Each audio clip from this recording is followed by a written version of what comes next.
Assalamualaikum warahmatullahi wabarakatuh. Perkenalkan, saya Sandy Ibnu Hilmiawan dengan NIM A7102300099. Di sini saya akan mempresentasikan tugas dari AWS Academy Lab Project yang berjudul Student Record Web Application. Pada slide pertama, terdapat gambaran umum skenario bisnis. Pada gambaran umum skenario bisnis, terdapat 2 poin, yaitu poin pertama, masalah atau peluang. Poin kedua, mendeskripsikan persyaratan solusi. Pada poin pertama, masalah atau peluang, aplikasi web data mahasiswa yang digunakan oleh staf administrasi universitas saat ini masih mengandalkan proses pengelolaan data secara manual atau menggunakan sistem yang belum terintegrasi dengan baik.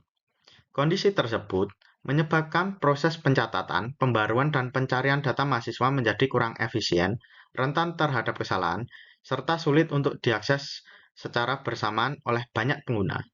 Selain itu, sistem yang ada belum dirancang untuk menangani peningkatan jumlah pengguna secara signifikan, terutama pada periode penerimaan mahasiswa baru.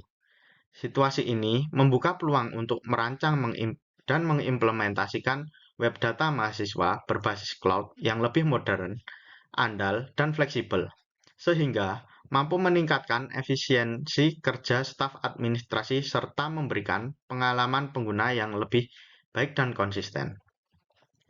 Pada poin kedua yaitu mendeskripsikan persyaratan solusi. Solusi yang diusulkan harus diimplementasikan pada AWS Cloud dan dirancang dengan arsitektur yang mendukung ketersediaan tinggi untuk meminimalkan resiko gangguan layanan.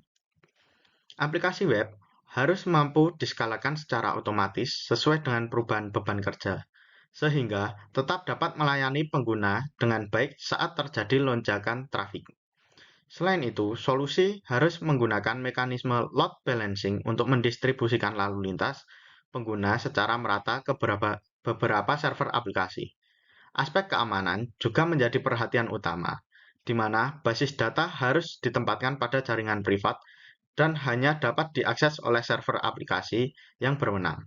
Secara keseluruhan, solusi harus memiliki kinerja yang andal, aman, dan efisien dari sisi biaya, serta mampu mendukung kebutuhan operasional universitas dalam jangka waktu yang panjang.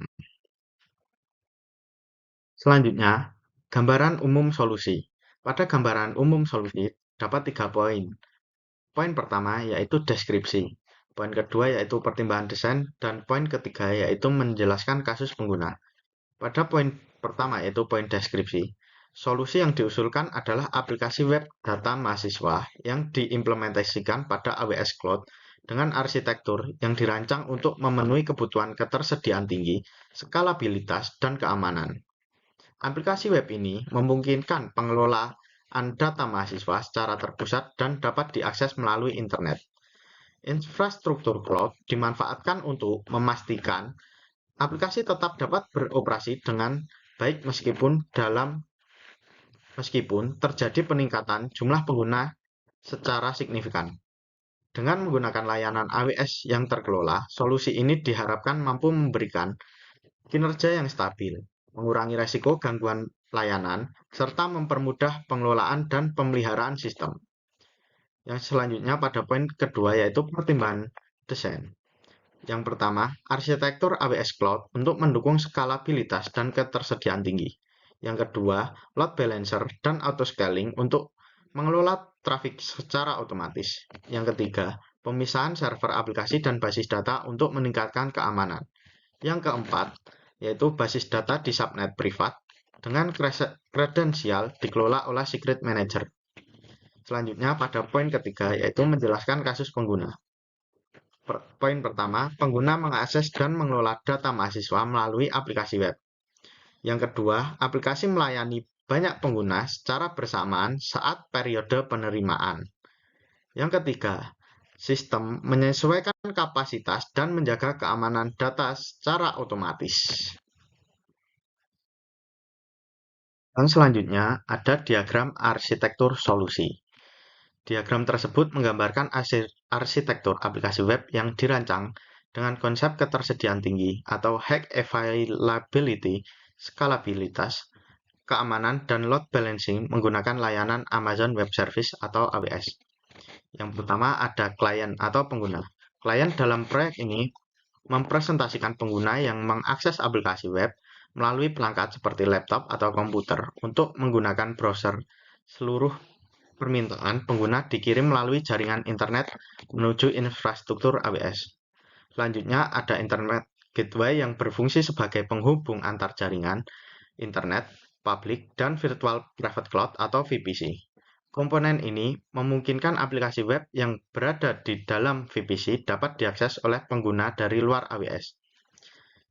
Selanjutnya ada AWS Cloud dan Region, di mana seluruh infrastruktur aplikasi berada di dalam AWS Cloud, tepatnya pada satu region AWS. Penggunaan satu region sesuai dengan asumsi proyek, di mana solusi tidak memerlukan replikasi lintas region. Selanjutnya ada Virtual Private Cloud atau VPC. VPC merupakan jaringan virtual terisolasi yang digunakan untuk menempatkan seluruh sumber daya aplikasi.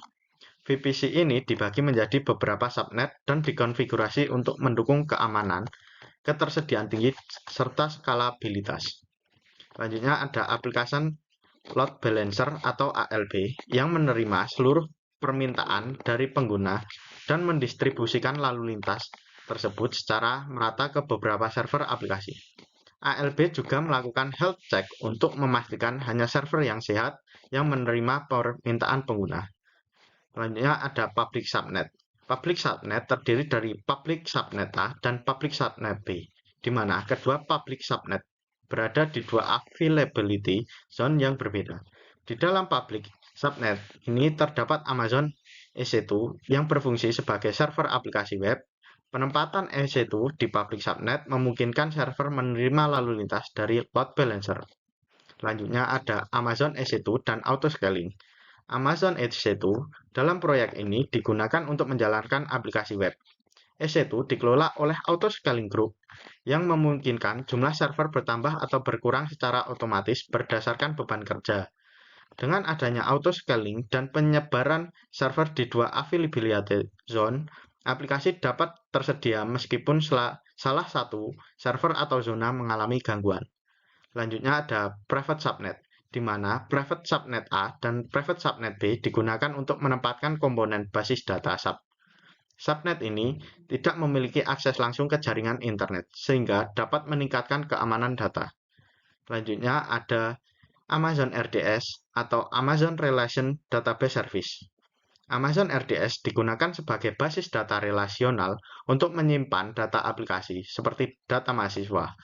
Basis data hanya dapat diakses oleh server aplikasi yang berada di EC2 dan tidak dapat diakses langsung dari jaringan publik. Selanjutnya ada AWS Secret Manager. AWS Secret Manager digunakan untuk menyimpan kredensial basis data secara aman. Dengan layanan ini, kredensial tidak ditanam langsung di dalam kode aplikasi, sehingga mengurangi resiko kebocoran data sensitif. Selanjutnya ada IAM Role. IAM Role dilampirkan pada instan EC2 untuk memberikan izin yang aman kepada server aplikasi dalam mengakses AWS Secret Manager. Dengan pendekatan ini tidak memerlukan penggunaan akses key statis di dalam server, sehingga keamanan sistem menjadi lebih baik. Selanjutnya ada availability zone. Arsitektur ini memanfaatkan dua availability zone untuk memastikan ketersediaan tinggi. Jika salah satu availability zone mengalami gangguan, aplikasi tetap dapat berjalan di zona lainnya tanpa menghentikan layanan bagi pengguna. Selanjutnya ada demo. Pada demo ini terdapat 2 poin, yaitu tautan public domain dan tautan demo.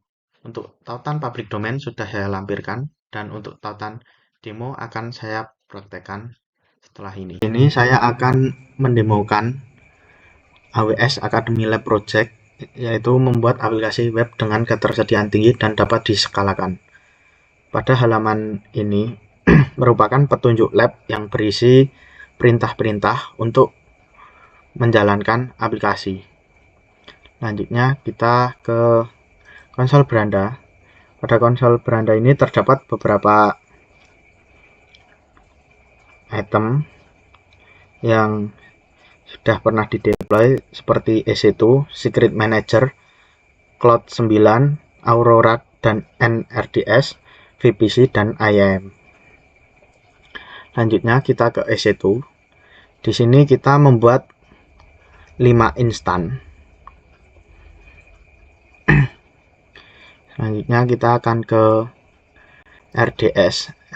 Pada halaman RDS ini berfungsi untuk menyimpan database dari web student. Selanjutnya kita kembali ke EC2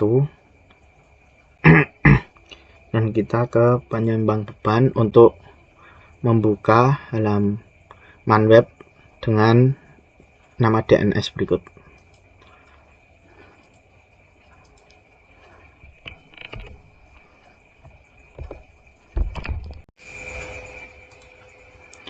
Pada halaman web ini terdapat home, student list, di mana student list adalah berisi nama-nama mahasiswa yang sudah diinput sebelumnya.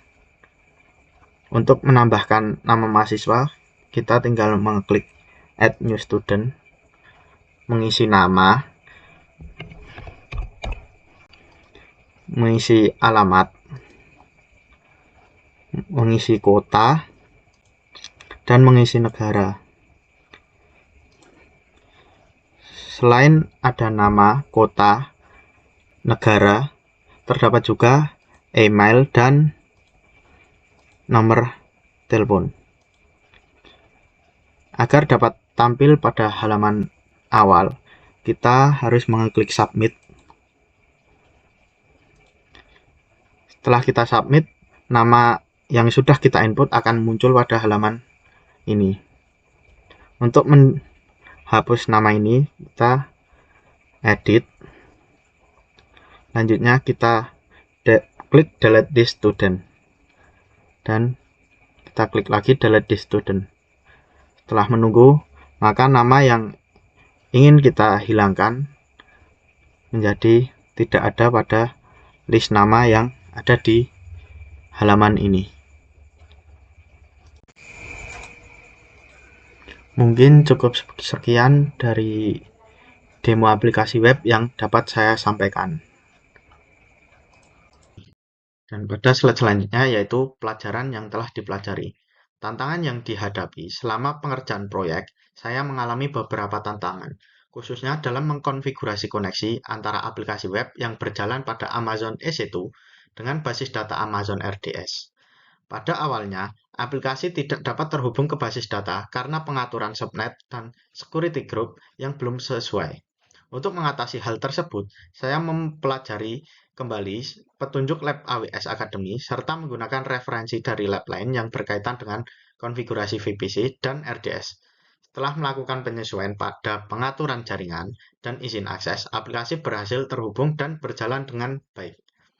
Daftar sumber daya yang digunakan yaitu AWS Academy Lab Guide, dokumen resmi AWS, AWS Management Console, Cloud 9 Environment, diskusi mandiri, dan AI. Lalu ada keterampilan yang baru yang didapat, yaitu dapat mendeploy aplikasi web, mengelola instan di EC2, dan membuat database di RDS, dan dapat mengkonfigurasikan ALB dan ASG. Sekian presentasi dari saya, kurang lebihnya mohon maaf. Wassalamualaikum warahmatullahi wabarakatuh.